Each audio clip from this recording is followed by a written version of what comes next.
Good morning, everyone. Shabbat Shalom, and welcome to Ohele Avotenu, Tents of Our Fathers. This week we're in Parshat Tetzaveh. A few years back, my boss, I work in an office here in Arizona. He heard me listening to a bunch of cowboy music, Western music, and at one point Willie Nelson came on, and I was enjoying something.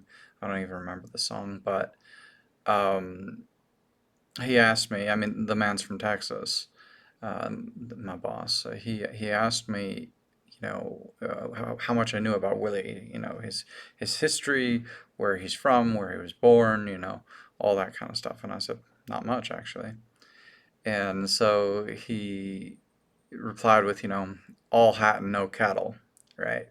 If I don't know, then um, here I am listening to this music, and I have no connection to those things. And it was interesting because I work in an office, and I show up, and I don't wear a cowboy hat and boots and all that stuff. But I recalled at the time that I was probably the only one who had used a pitchfork even remotely recently, um, cleaning up the yard and um, taking care of my livestock, because I actually do have some, as opposed to him and pretty much anybody else that I work with. I didn't mention it. I didn't go into all that detail, but as it happens, I do have animals, and while I might not have hundreds or thousands of acres to roam the wild grazing lands of the United States, I do actually keep animals, and I do regularly employ the tools of the trade. I may not look it when I show up at the office, because I am dressed for what I do here at the office. And to me, this is important because I don't want to show up in my office suit to go muck out goat detritus, the alfalfa leavings and the straw and the manure and whatever else. I don't want to show up in my soiled boots and whatever else if I'm going to be at the office, right? There are different things for different purposes. And one of the things that I've come across in Christendom is this idea that, God doesn't care what you look like. God doesn't care where you come from. He doesn't care about this. He can use you. And I understand what people are trying to say, insofar as he can use you. And this is no great um, challenge for him. He once used a donkey. That is true. However, in this particular passage, if we look at particularly verse 2 in chapter 28, we get to the priest garments. And you shall make holy garments for Aaron your brother, for glory and for beauty. Why? Why would he be making garments for glory and for beauty? Does God, in fact, care what his servants look like? Well, obviously, there's no commandment for the priest to be 6 foot tall on the dot, with curly locks of rich brown hair that that descend off of his shoulders, and or whatever. It must be a certain kind of bodybuilder or muscular type. But at the same time, a lot of instruction is given, and I'm that is to say, there are instructions regarding a limb too short or too long, or being a hunchback, or what have you.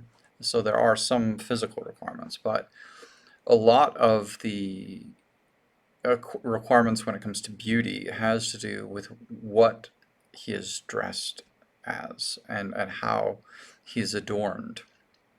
And When you look into the world, especially if you are experienced with certain types of people, you kind of get a feel for where they're coming from, right? I'll never forget the first time I went to Israel. I was in Jerusalem, and I saw an American in the crowd, right? How did I know he was an American? I mean, he was an Orthodox Jew. Um, well, I don't know how Orthodox he was. It was a long time ago. Anyway, I don't think he was actually all that Orthodox. Now that I'm thinking about it, he ended up with a bunch of Orthodox at another point. But I saw him in the crowd, and I knew he was American immediately. And I knew he was American because he's the only thing in sight. He was the only thing in sight that didn't look different. Didn't have I didn't have a sense of this is unknown to me. It was my first day, very first day in Israel, and he looked to me normal. When you're part of a particular tribe or a particular culture or a particular subset of identity, there's often a costume that goes with it. And if you're, you know, what in my generation used to call a goth, and I think the term has changed to emo, right? There's this certain look, you know, you have a lot of dark clothing, maybe some pale makeup, maybe some dark lipstick, maybe not. It all depends, and the look has changed over the years. If you're a skater boy or what have you, there's a certain look. If you're a stoner, there's a certain look. Now, does that hold true necessarily? No, obviously not. But there are certain looks that accompany certain brands, if you will, of people and tribe and culture. And when we are representing the Most High, do we represent His brand, His culture? The Ten Commandments, we are told to not take the name of Yud He Vav He, the Lord our God, in vain. And one way of translating is not to carry it or not to take it up in vain. We are his representatives, we're his emissaries in this world. And when you consider ambassadors for the United States, when you consider anyone who is representing something of glory and beauty, they try to show up with a certain sense of decorum, right? They try to show up with a certain professionalism. When we are contemplating how we show up as representatives of the brand of the Most High, if you will, what does that look like? On the one hand, is it only about the spiritual, right? There's adorning yourself with love and kindness and righteousness, not allowing your mouth to speak profane things, either crude and jesting jokes or profane language. I believe that that is definitely an aspect. One doesn't want to be all hat and no cattle, to be sure. However, showing up, also taking care of ourselves physically, how we dress, how we look after our hair, how we look after our teeth, how we look after our health. These things are also relevant because they speak to who we represent, who we are as a people. Are we an undisciplined people? Are we a people who are slovenly, lazy? We have no regard for the great King that has given us his name and his testimonies and has called us to be holy as he is holy. Do we show any regard and respect for the one we represent?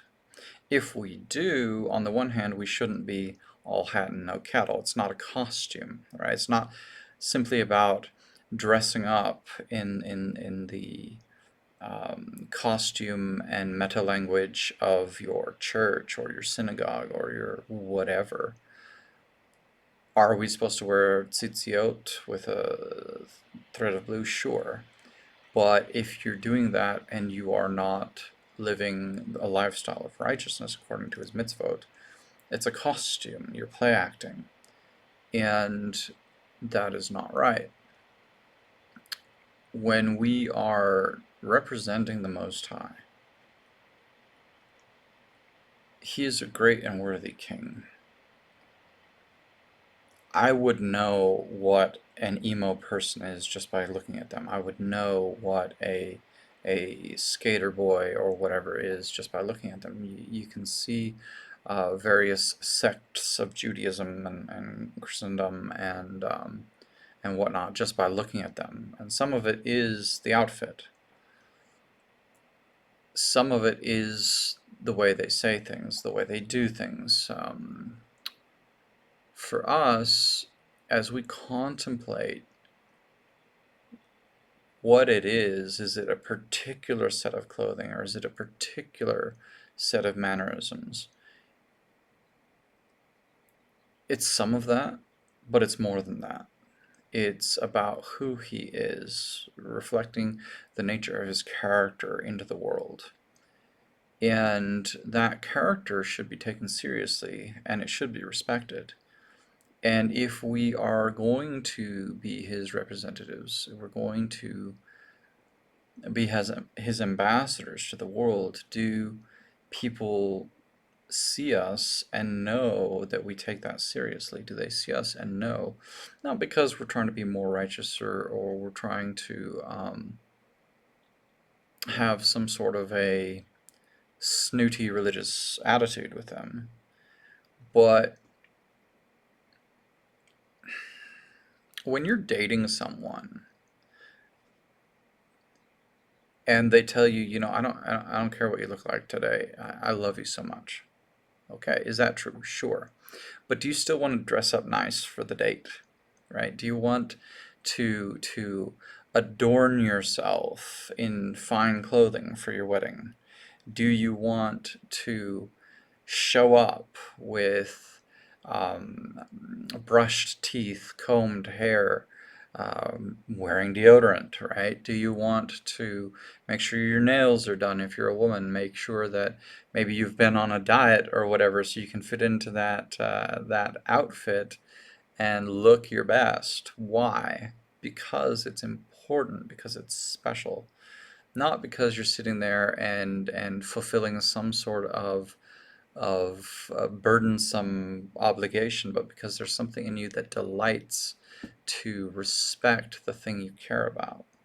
If we care about him and we care about his brand, then we should take heed how we present to the world in what we say, in what we do, in how we say and do things, in why we say and do things, and also in how we dress, also in how we take care of ourselves. One of the things that a lot of people I think forget is that people can see the fruit of your decisions in your life by looking at you to an extent, right? I am currently overweight. It's just a fact. This comes from too many decisions to eat pizza and drink beer, I suppose. But fundamentally, that is a history of certain decisions in my life. But I have been losing weight. I have been working very hard to make that happen. And I have come down quite a bit from where I was. And my daughter was commenting just the other day. She was looking at an old picture of me. She's like, wow, I didn't realize how much weight you've lost. I can really see it now. And fair enough, but she can see the fruit of both the decisions that led to the weight gain, and she can see the fruit of the decisions that have been leading to the loss of so much of this weight. And, granted the time and the continued trajectory, she'll see the completion of that move as well. Why? Because if I serve him, I ought to take care of myself as his representative.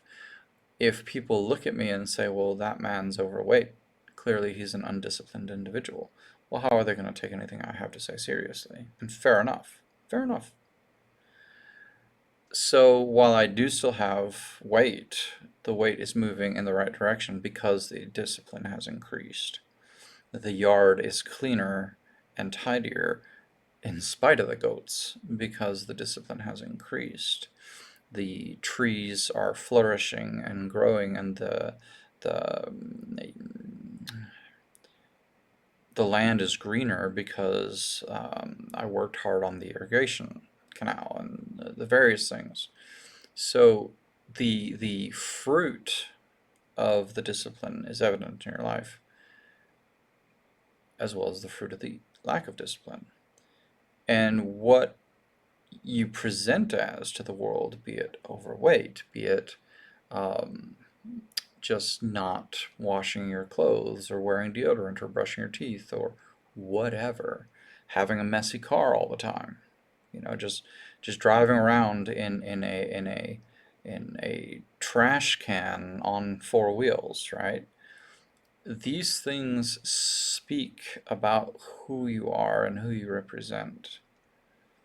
You're a representative of the king. Take that seriously. You're not going to see an ambassador to the United States or to any great nation step out of their vehicle and the trash just like falls out with them. That's not what happens because of the level of respect that they hold for the office. If you consider the great king as the highest office and you are one of his representatives, do you respect the office in which you sit just by carrying his name? Shabbat Shalom.